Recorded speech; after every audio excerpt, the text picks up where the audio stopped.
Hello, thank you for joining our webinar today, School Breakfast, Moving Breakfast Increases Participation and Learning Outcomes. My name is Ellen Dillon. I'm the Senior Manager of School Breakfast Programs here at Action for Healthy Kids. I am pleased to be joined today by Chelsea Prax of the American Federation of Teachers and Etienne Melcher-Philbin, who is with Food Research and Action Center, who will be presenting on the learning connection as well as their new resource, the Breakfast Blueprint. They'll be followed by a district highlight from Lisa Sims of Davis County Public Schools in Owensboro, Kentucky. So welcome. Before we get started, I want to make sure everyone is aware of the logistics of today's webinar. Once you've linked in, you'll see a control panel on the right-hand side. You can use your telephone to listen or the speakers on your computer. You can choose whichever works best by clicking on the circle on the right-hand side of the panel. If you, just so you know that everyone is muted by default to avoid static and background influences. There is a dialog box at the bottom of your control panel. You can type in questions into the dialog box as we're going along, and we'll try to get them answered. We'll pause after each of the sections to make sure that any questions that you have are answered at that time. We do have a couple of our speakers that will be jumping off of the webinar following their presentation. So we want to make sure that any questions you have during those times will be answered. But if you have questions after the fact, we'll either follow up during the webinar or afterwards via email. The webinar is being recorded. Links to the recording and the handout will be sent out likely tomorrow. So let's go ahead and get started. So first of all, I'm going to give you a little bit of an overview of who Action for Healthy Kids is if you don't know who we are and haven't worked with us in the past. I'll provide an overview of the breakfast models and the benefits of moving breakfast in the service location as well as service time for school breakfast.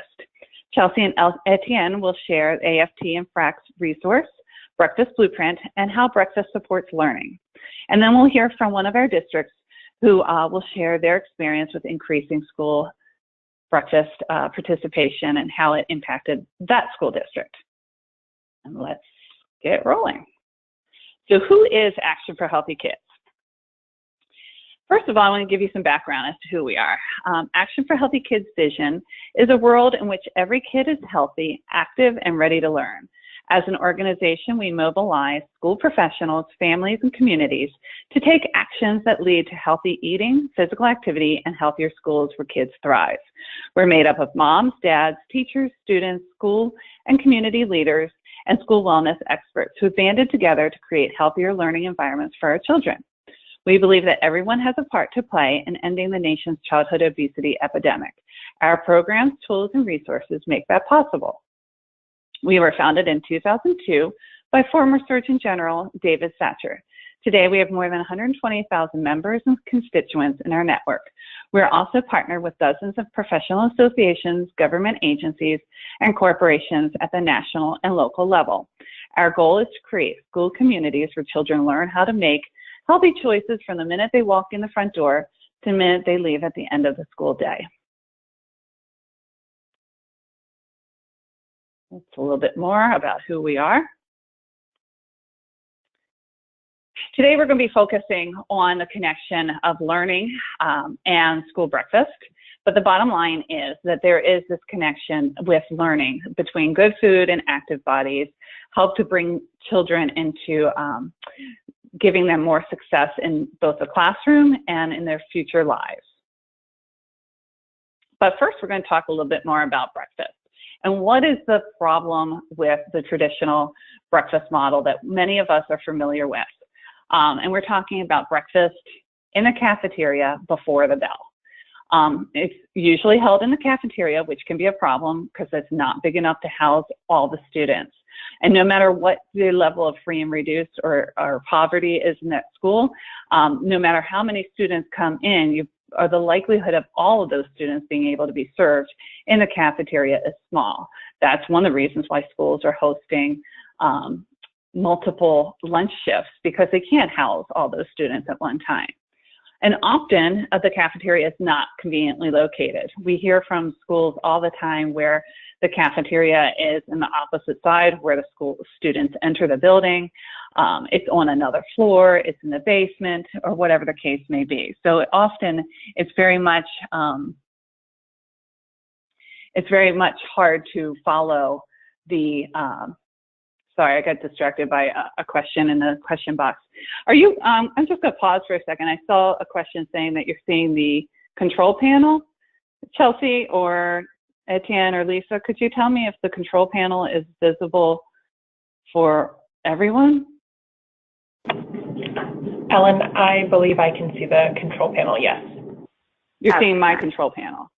Correct. That's odd. Okay, all right. We'll go ahead and just do that down. Much better. Okay, let me just close it out. Hold on a second.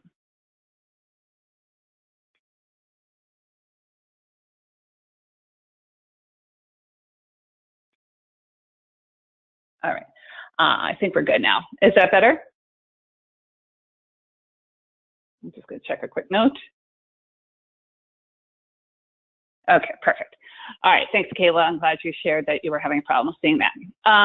In addition, it requires students, when breakfast is served in the cafeteria, to get there early because they have to move to a certain location in the building, whether it be on another floor or a different location from where they've entered. And it's very hard in terms of the timing to get there.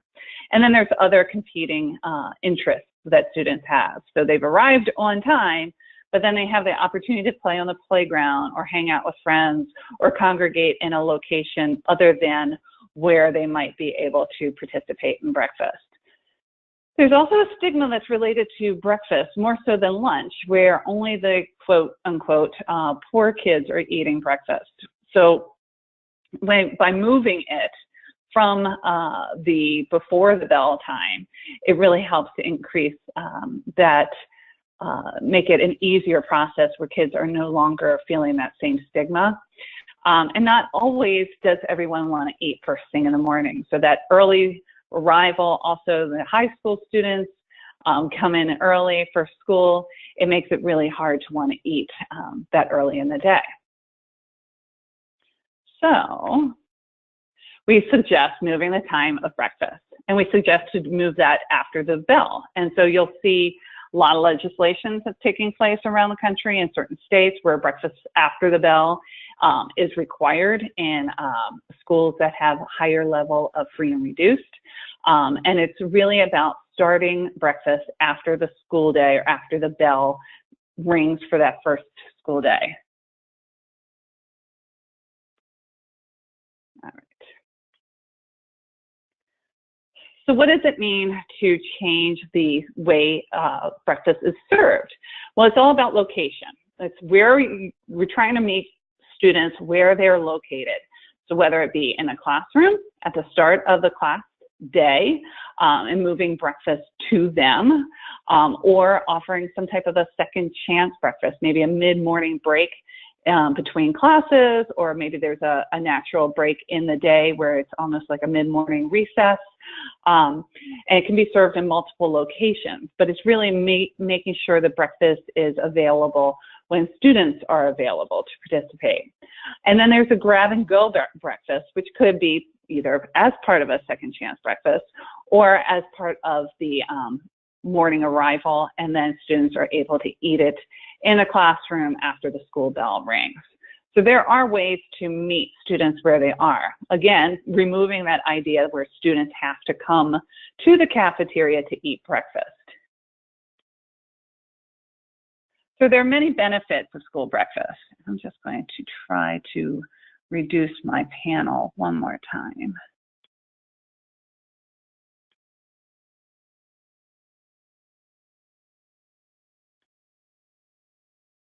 Bear with me one moment.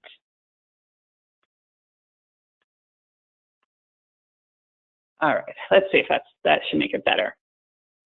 There are many benefits with moving school breakfast. So when we talk about moving school breakfast, we're talking about both moving the location as well as moving the time. first of all, it increases participation. We'll talk about that a little bit more as we move through. It eliminates the stigma associated with only certain students eating school breakfast.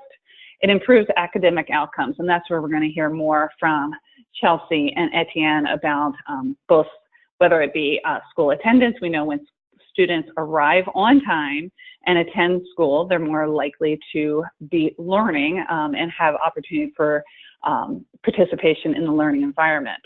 It improves student focus and behavior. If you talk to any teacher, and we'll hear more from Chelsea about what teachers are saying about school breakfast, but if you talk to any teacher who's dealing with students who are hungry in class, they're unable to focus, they're having behavior issues.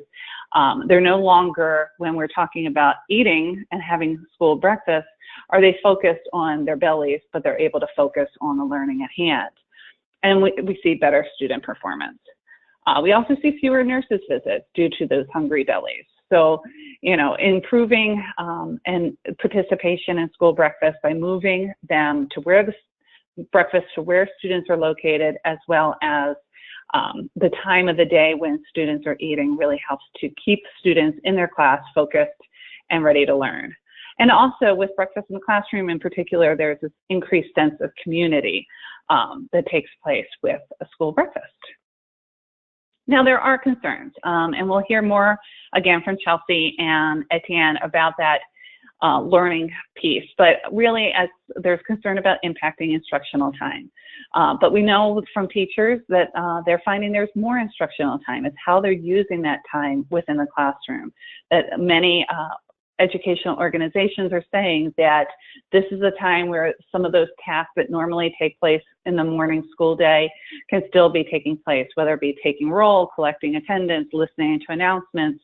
All of those things that normally take place can be still taking place while eating breakfast.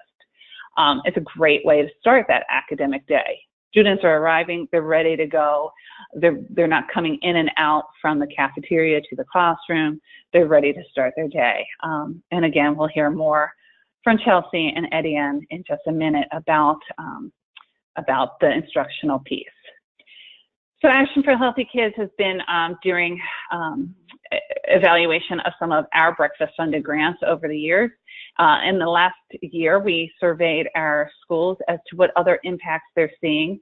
72% of our schools who are implementing grab-and-go breakfast in the classroom and second chance breakfast are seeing average daily participation increases, improved student behavior, more on-time student arrivals, reduced school nurse visits, positive feedback from parents about school breakfast programs.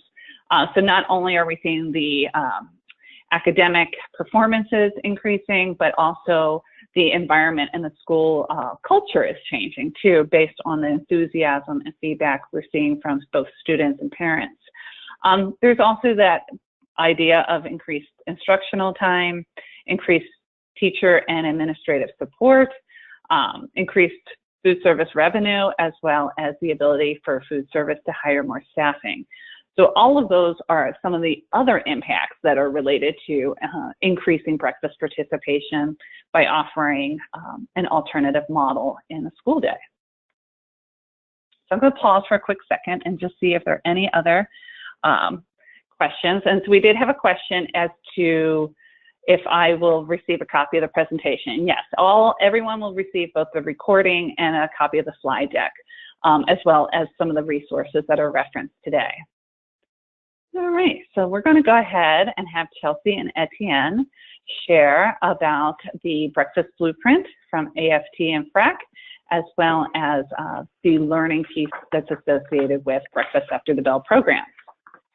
Chelsea and Etienne. Great, thank you, Ellen. I'm so excited to join you today to talk about FRAC and AFT's recently released Breakfast Blueprint, a guide focused on implementing successful Breakfast After the Bell program. Next slide. As Ellen said, my name is Etienne Melcher-Philbin, and I work on the school meals team at FRAC. FRAC works to improve public policies and private partnerships to eradicate hunger and undernutrition in the U.S. I'm joined today by my colleague, Chelsea Prax, from AFT's Children Health, Safety, and Wellbeing team. They work to address the priorities of the union's 1.7 million members as outlined in Helping Children Thrive. Food security is among the top 3. Next slide. During our time today, we will discuss our blueprint, the research out there in support of breakfast, the value of breakfast from AFT members' voices, as well as common themes from our work on the breakfast blueprint. Next. So why did we put together this blueprint? And why are all these organizations so focused on the school breakfast program?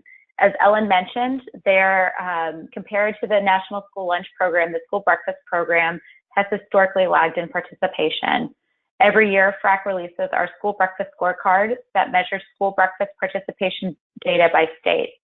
In our last scorecard that captured data from the 2015-2016 school year, we found that only 56 low-income children participated in the school breakfast program for every 100 that participated in the school lunch program. While this is definitely an improvement from the prior school year, there is a lot of opportunity for growth in the U.S., and we believe that implementing breakfast after the bell and community eligibility are proven strategies to increase participation and to ensure all students reap the countless benefits of the morning meal. So, as Ellen mentioned, research supports what educators and school officials see every day in our schools. A well-nourished child who starts the day with breakfast is more likely to be at school, a better learner, and more willing to participate in the classroom. In fact, students who eat breakfast at school increase their math and reading scores, perform better on standardized tests, improve their speed and memory and cognitive tests, and school breakfast improves student behavior and reduces tardiness and absenteeism. And these are just a few of the benefits from a very long list. And I urge you to check out FRAC's Breakfast for Health and Breakfast for Learning briefs, where we have collected all the research out there that links school breakfast to academic achievement and better health. And I think Ellen will be including that in the follow-up email, and would definitely urge you to take a look at those briefs. And I know that, through my work with expanding breakfast and really trying to get stakeholder buy-in, these briefs and the research and all the research out there can be very helpful to start the conversations of why it's important to increase breakfast participation as you try to build stakeholder support for the program. Okay. And now I'll turn it over to Chelsea to share a bit about what we learned from members that we talked with in development of the blueprint. Thank you, Etienne. So I want to reiterate that the Breakfast for Learning briefs are built into the blueprint, but I think one of the things that really sets this resource apart is that we talked to nearly 600 folks across the country about their experiences in a variety of different breakfast programs, and we really let our policy recommendations, our ideas for planning and implementation and evaluation come directly from the field. So you get a snapshot here of some of the people that we heard from. Nearly half of them were teachers, a good third of them were paraprofessionals such as teachers' assistants, and then a lot of other support personnel, including food service, custodians, school health professionals, and we even heard from some administrators. We heard from folks all across the country and at all different grade levels, which I hope is reflected as we start to look at our quotes, some of which come next. So I'll read these only because I think sometimes in the recording later it can be helpful if folks have any issues with their screen, but I'm sure you can read as well. So the first one is from an elementary paraprofessional in New York who says, although serving breakfast in the classroom can be problematic, most teachers discovered the students were less riled up, easier to redirect when their day began in the classroom as opposed to a loud and sometimes chaotic cafeteria. And I think this kind of anecdote really starts to speak directly to the research that also tells us that student behavior really improves. It's not just improvement in a lab setting. It's not just improvement in a way that, sort of feels very sciencey and not practical. It is something that AFT members actually observe among their kiddos. We also have a bus driver from West Virginia here who says, I hear from students, they so look forward to getting a good breakfast to get them going. Our school program is very concerned for the progress and physical, mental, and emotional well-being of students. I'm thankful to be part of such a caring staff. And we have this here as, I think, a reminder to folks, especially in planning stages, that breakfast after the bell programs are not just for food service folks. They're not just for custodians to worry about or teachers to worry about, that really the whole building is impacted. The whole building really needs to have an opportunity to chime in on how those programs are running. And in this school where they had a really solid program and they were really working as a unified team, it was clear that they were doing that for students' well-being. So one of the markers of success. We'll go to the next two quotes. Just to give a snapshot, we have a teacher here from California who says, I really enjoy BIC or breakfast in the classroom because every student in my class looks forward to eating breakfast in the classroom. Some students do not have time or food to eat before they get to school. Some students were complaining of stomach aches, but with BIC, there's less complaining. Again, I think this speaks to some of the behavioral benefits, and we see that, you know, kids are actually coming in. This starts to talk about the root causes for improved attendance, that kids are looking forward to making sure they're on time, that they're starting their day sort of all off to a good start. The last quote we pulled here is from a cafeteria manager in New York who served kids from preschool all the way through grade 8.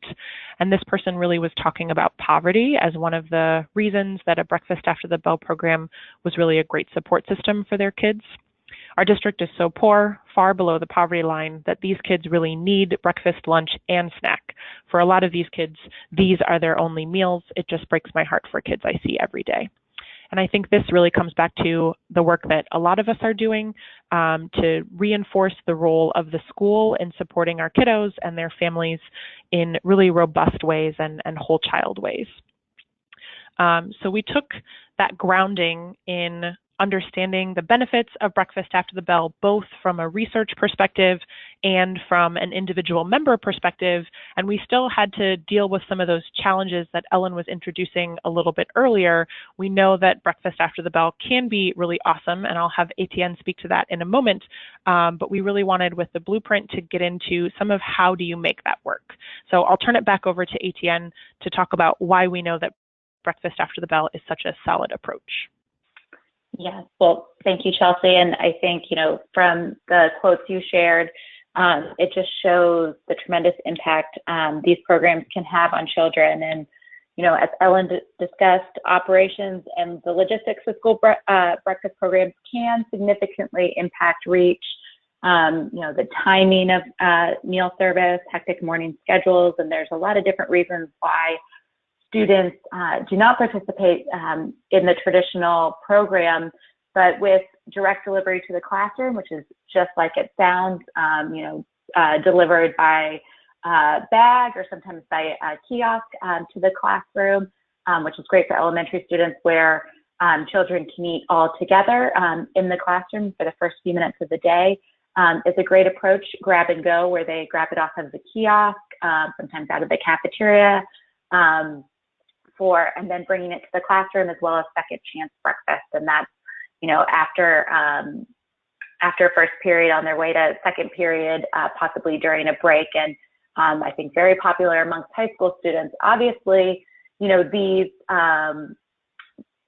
models, I would say, you know, when we start to expand breakfast in each school is different, and realizing that, you know, we've been in one school, and really, you know, thinking and talking with stakeholders in each school, you know, bringing the team together. As Chelsea said, it just doesn't affect one member of the staff, or, you know, or just the teachers or just child nutrition, but really bringing that team together to really have wide impact through these models. And we have seen great participation when you implement these models, because everybody's eating together, all the reasons Ellen mentioned. But I think we've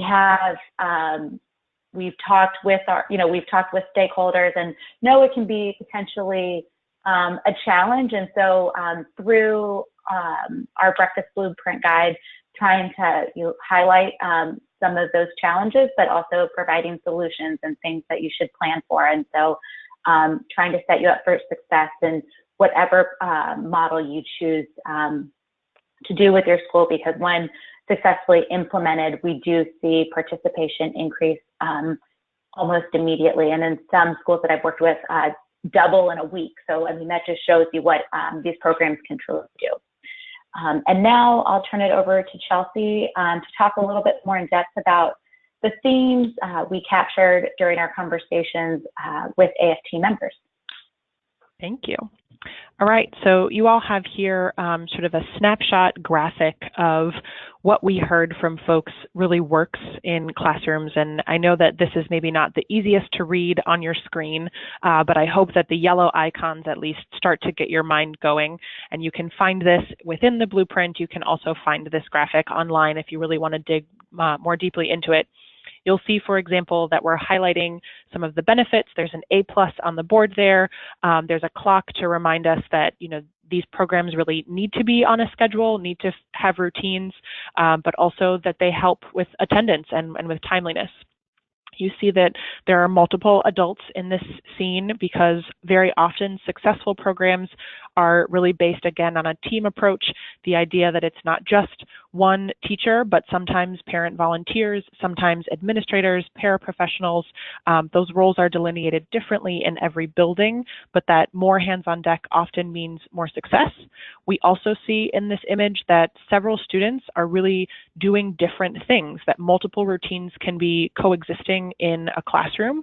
So we've got one student who is making his way to a trash can and recycling bin, really making sure that waste is handled well. We have some other students who are definitely getting some direct instruction at this point with breakfast on the table. And we also see a student who's working a little bit to himself towards the back or the right of the scene. And then finally, we've highlighted some of the sort of added benefits that we think are really essential in these programs, including here we have some plants to signify a farm-to-school approach, which is really going above and beyond, that regular communication with folks outside of the classroom through a computer, for example, can be really helpful, and that cleaning supplies are essential to success. And we got this image, we got to this place because, again, we were listening to so many folks, and I want to jump to the next slide to summarize a bit of what we heard. So AFT members are really interested in boosting student satisfaction. They love that the federal government has assured some really solid nutritional standards for meals, and in many ways they want to go above and beyond what those require. So they don't just want the nutritional, the sort of label to look great, they want it to be colorful, they want it to be scratch cooked, they want it to be culturally appropriate and full of variety so that kids have choices. They also really want to be part of planning processes so that they can avoid getting schools to a place where they realize maybe a year in, or sometimes it doesn't take that long, weeks or months, that a program that they've designed really isn't the best and they need to switch models, or they need a whole new staffing program or really different resources. We found very often that the more people who participated in planning, the better able they were to avoid some of those challenges by asking good questions from lots of different corners of the building and the school district. So we really want to encourage folks to use that. And there are some quotes on these slides that support them, but I will not read these ones. We'll go to the next few themes. AFT members really find that these programs require a lot of effort and a lot of time, especially as they are just getting off the ground. And they find that administrators really have an opportunity to acknowledge that there are competing demands very often in schools, so that teachers are not just worried about bell-to-bell instruction, that they're now being asked perhaps to take on nutrition firsthand. And as we heard at the sort of top of our presentation with Etienne, food security is a top priority of our membership, but that doesn't always mean that they're super comfortable with being right on the front lines of accountability, and easing in from calling it a priority to being one of the people who make sure that it happens requires, again, a lot of effort and a lot of time, and we would really encourage administrators to be as supportive as possible in those transitions. And additionally, that students really need help with transitions. And for anyone who's been in the classroom, as I have, you know that it takes a while to really get routines and get procedures, and that when you're moving food into new spaces, that you need to carry hygiene standards, safety standards, and cleaning supplies into all of those places to follow the food.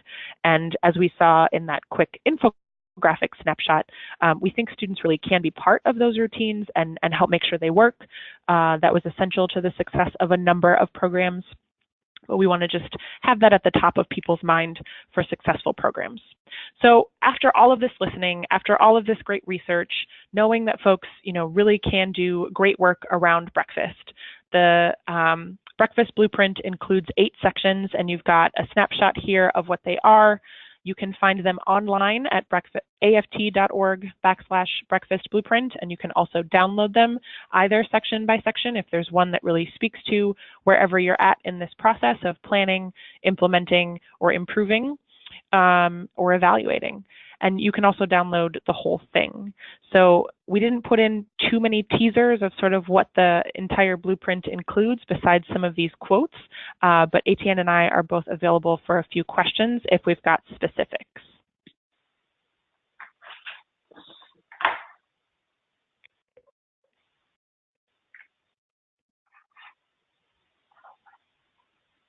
Ellen, let us know if anything is coming up. No problem. I couldn't get unmuted. So let's see.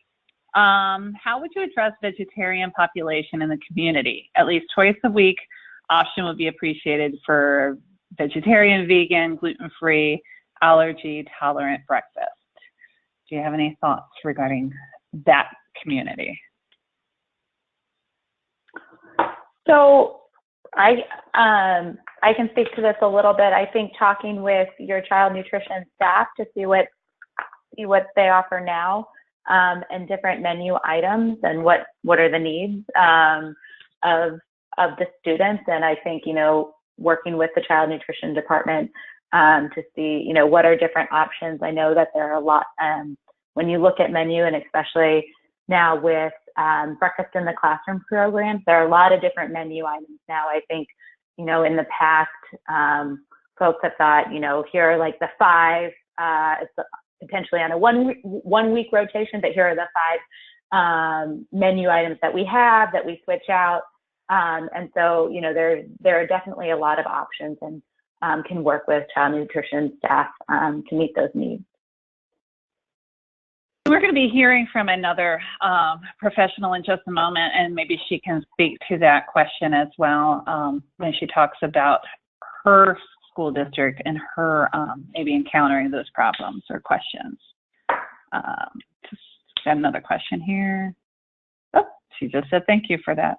All right. So thank you to Chelsea and Etienne. We appreciate your time. If there are other questions related to the breakfast blueprint or the presentation from Etienne and Chelsea, you can follow up in your questions, and I'll make sure they're answered after, but both Etienne and Chelsea are unable to remain on too much longer, so we'll be just dropping off. So feel free to get your questions in, and thank you, Etienne and Chelsea, for your time today. We appreciate you sharing your breakfast blueprint and your resources. Absolutely. Thank you. Take care. Bye. All right, now we're going to hear one district story. We're going to hear from Lisa Sims. She's the school nutrition director in Davis County Public Schools in Owensboro, Kentucky. Just to have a reference as to where Owensboro is located, it's in the northwestern edge of the state near Indiana and Illinois, and we're going to hear a little bit more about what was happening at Lisa's district. Lisa. Well, thank you, Ellen. I'm happy to be with you all here today and excited to share my experiences on school breakfast in the classroom. We have had some grab and go in the past and second chance breakfast at our high schools for several years, but I was really wanting to get our participation up for breakfast because, of course, as they've said throughout these presentations, is that it is mutually reinforcing that it gives positive health behaviors for kids and helps them in the classroom. And our goal in school nutrition is to prepare students for the classroom, to make them ready to learn. Next, please. So another thing that we say in school nutrition is feed your brain and feed it well. So what you eat does matter to how successful you are, and research shows. Next, please. Before breakfast in the classroom, our participation in most of our elementary schools was in the range of 40%, which is pretty good compared to the national average, but being a rural community, I felt like we could do a lot better. But we had those obstacles, those barriers, one of which is buses. You know, the late arriving buses was always an issue. And then in any school, there's the competition with kids who want to gather with their friends instead of eat breakfast. So we started off taking visits to a couple of schools, school districts throughout the state, to see how they held their breakfast in the classroom and what they did. And got some ideas from them, brought them back, and put together some presentations to put forth in front of principals.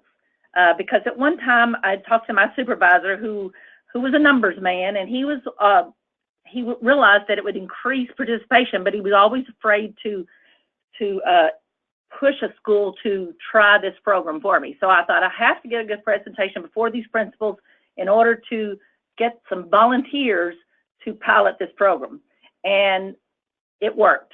I got 4 schools to volunteer to pilot for a few months, and it wasn't long. I had 3 other schools that were wanting to join up. So now we're up to 7 breakfast in the classroom schools, and they are going strong. But we started with these 4 schools, and after the first month and a half, we did a survey to all members. So that would be staff, administrators, you know, people who are working on the front lines, and trying to find out how successful this was. And the results we got were similar to the results that were in the survey they spoke about earlier, that Ellen and Attain spoke about.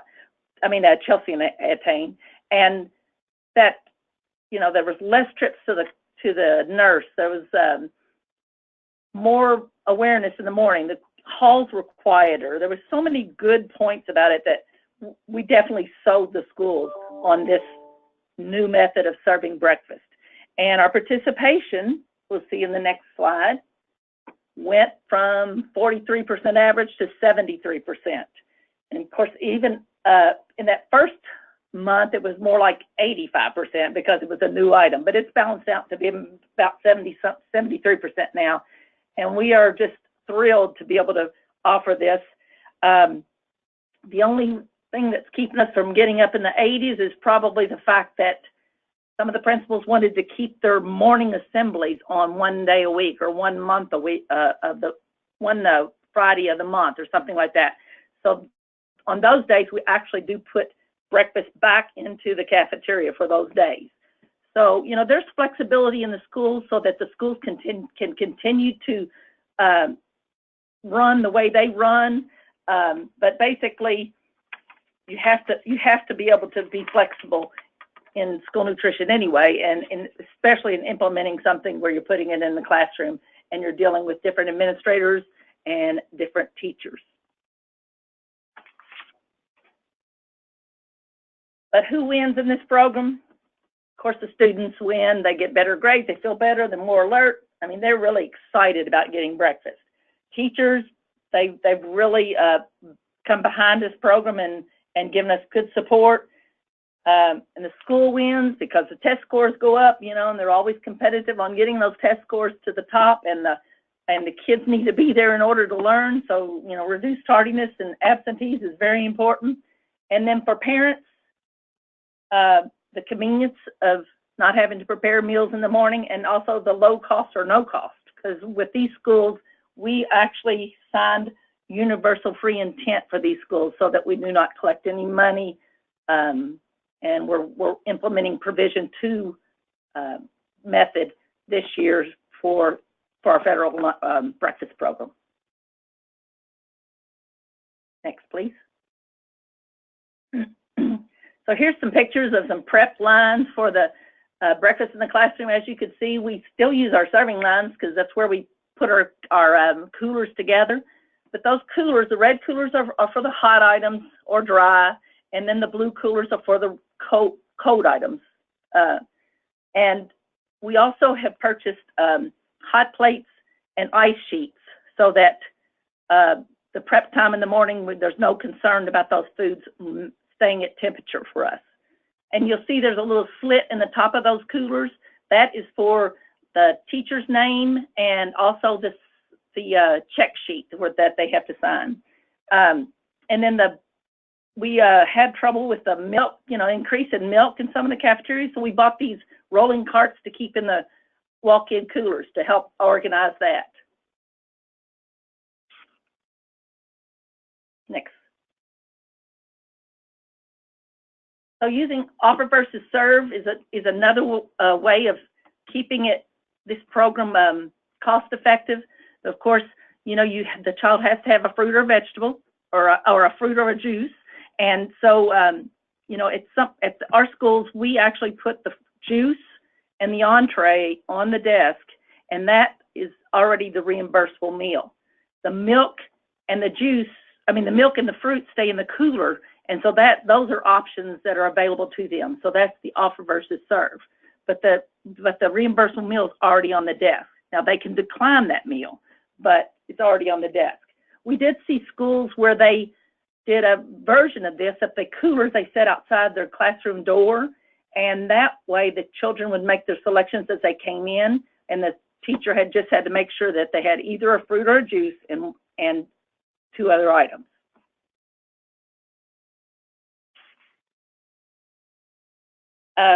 We came up with some steps for teachers using examples from other schools. We always share with each other, so we don't want to reinvent the wheel, but they did have to be tweaked to match our needs and our system, and we even tweaked them a little bit as we implemented them, because some things worked in some buildings and some things worked in others. But when if they have student helpers, then they can actually put the entree and the juice on the desk. If they don't, like I said, you could do it outside the classroom. Another barrier with putting the fruit and juice on the desk is someone has to let those kids in the morning. So that's those student leaders that can apply to help in that way, but someone has to be there to let them in, because that's going to be a quick process, about 10 to 15 minutes before the children actually arrive at school.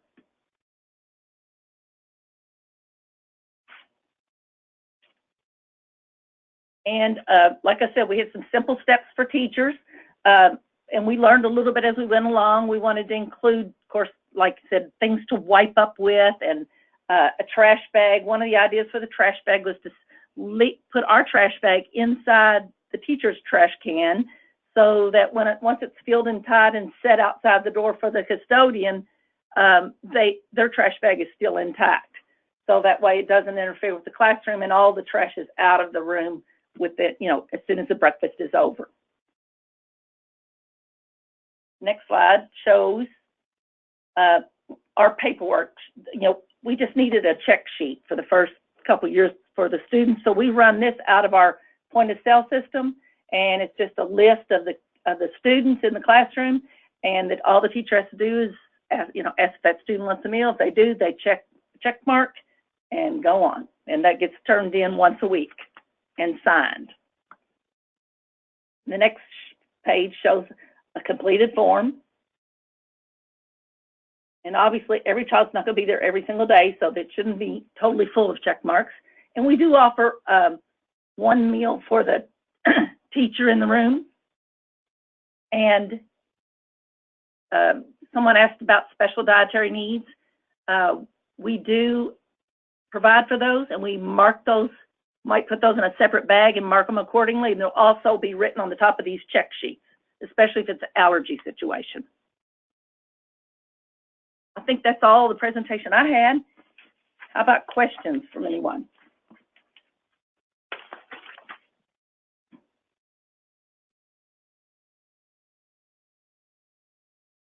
we have a couple of questions, and you were answering one there, and it might have not fully answered. So there was a question about the adult meal, and you intend that for the teacher in the classroom. Why do you do that? Well, we just felt like it was a benefit because they were helping us out by checking off those students daily. Sometimes it might be the aide that actually does that, and that would be the person that gets the meal. But we provide one adult meal for the classroom. Great. And one of the things that I have found too in schools that offer teachers or the aide a breakfast, it's a nice modeling. It's a nice thank you to the teachers for participating and helping the program and supporting the program. And it makes sense, if you're doing breakfast in the classroom, it's by offering the teachers that breakfast as well. You mentioned student helpers. Who transports the bags from the cafeteria to the classroom? Do you find students are your helpers, or are you utilizing cafeteria staff, or does it depend on your school? It depends on the school, but most of ours are using the student helpers, and they're the ones that transport the bags for us. Great. And then do they return them at the end of the day or at the end of breakfast service, or do they leave it out in the hall to be picked up along with the trash? That too is up to the school, but most of them are leaving them outside the door, and then our staff are picking them up. Mm-hmm. Okay, great.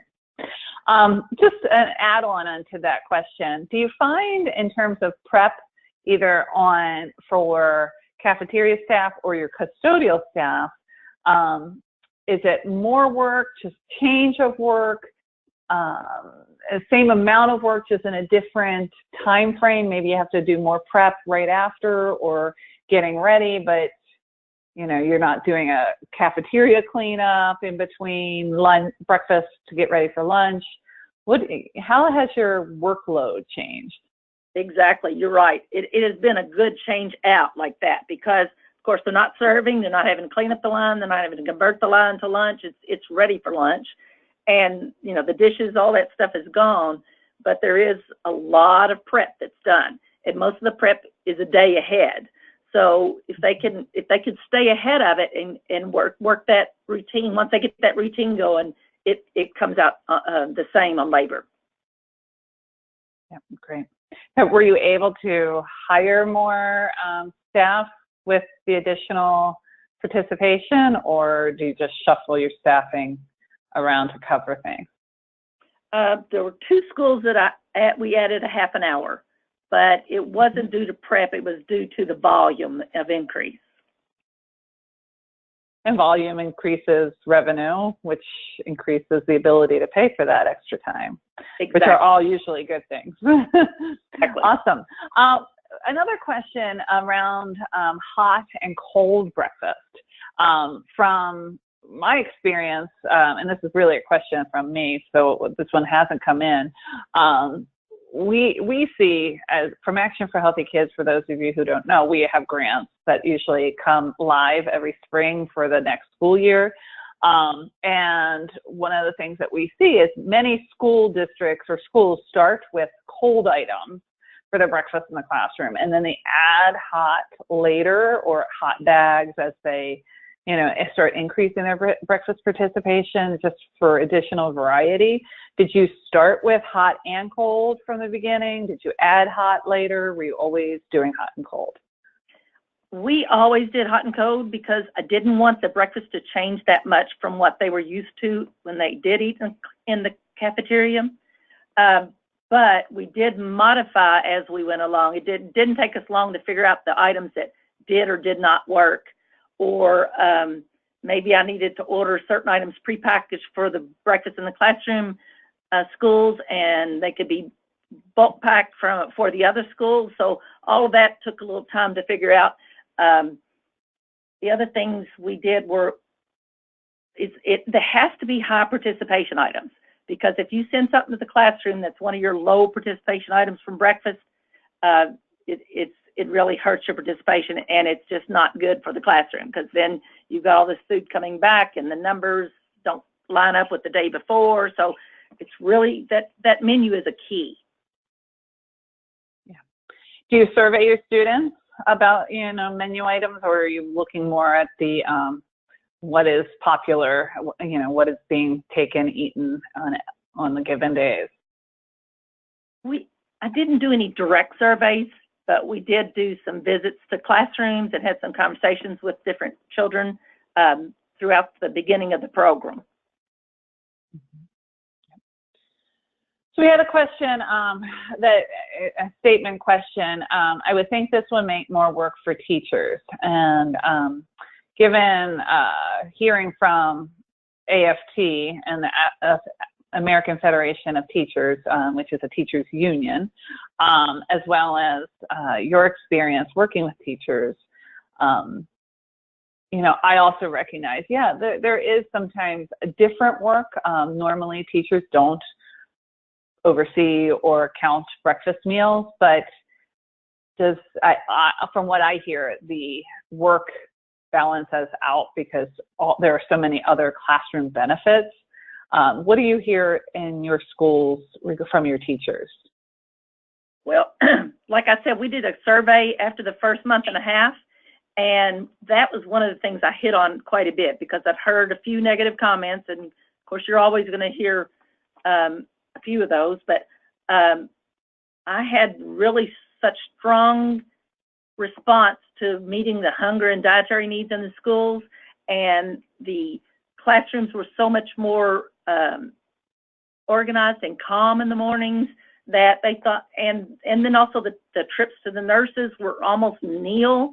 So they said the benefits far outweighed that little bit of time it took for them to fill out that form. So that was just the opinion of the majority of our teachers. Yeah, I think we're in your planning for, we saw the infographic with, all the little pieces and all the different people that are involved with a breakfast. Did you incorporate your teachers, your custodians, your administrators in the planning piece prior to implementing? Yes, I did. Once we were trying to finalize the classroom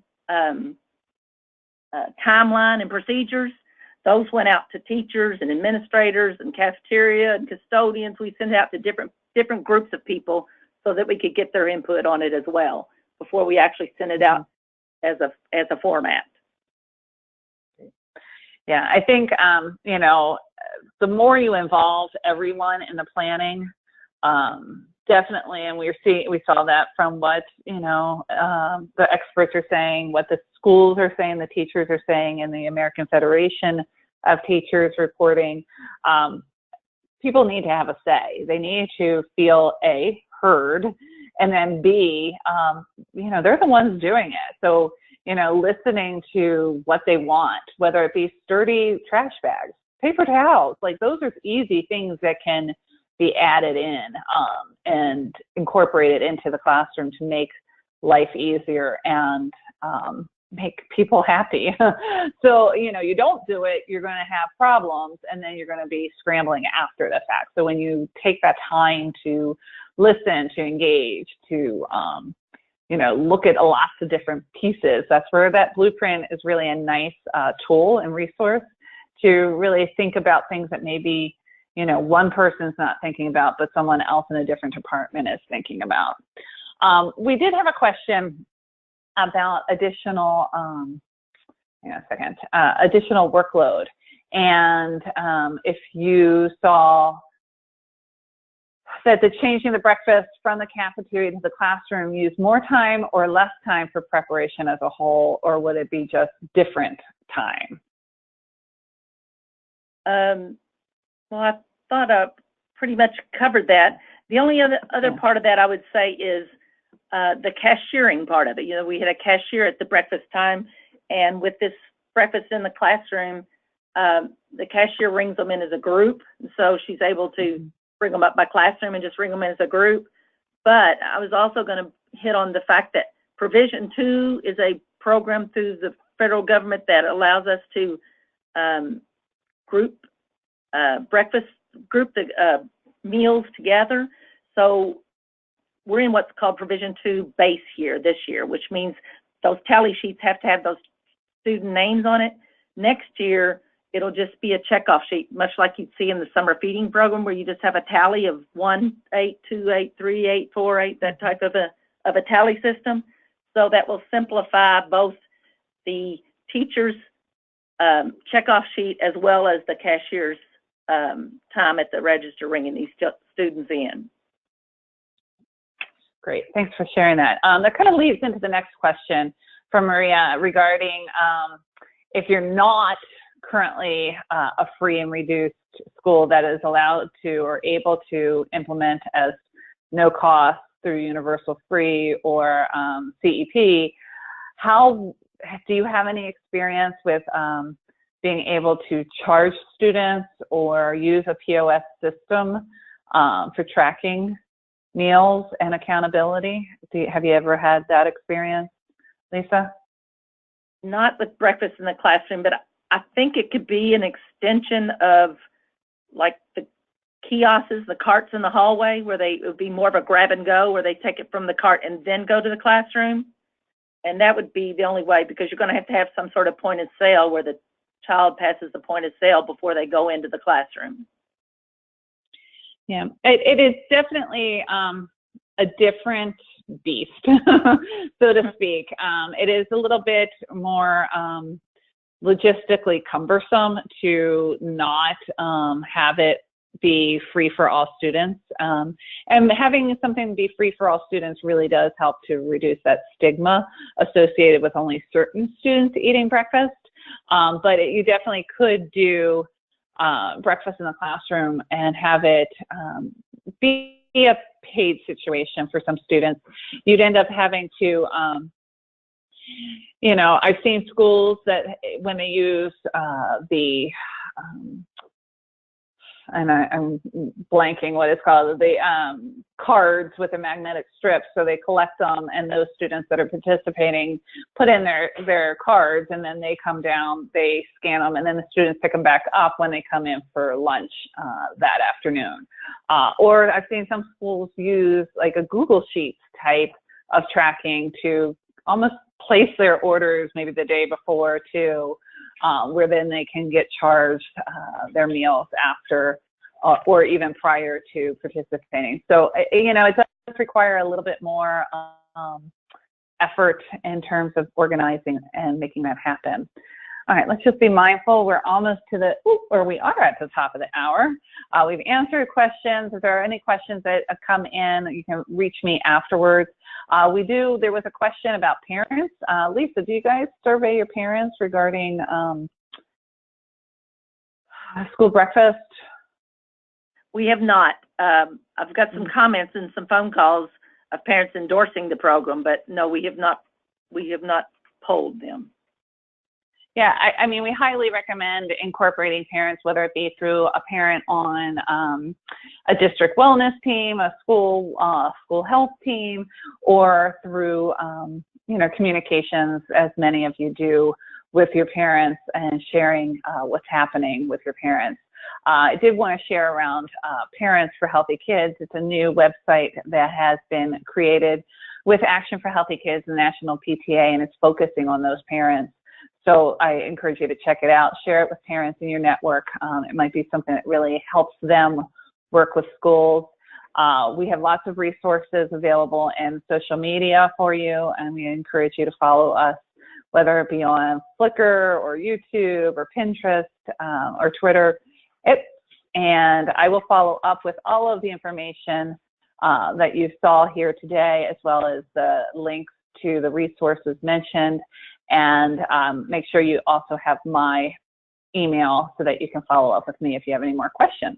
Thank you to Lisa and Etienne and Chelsea, who shared earlier. We really appreciate your time. Sorry about the control panel and its problematic appearance. And we look forward to you joining us in the future. Have a great day. Take care.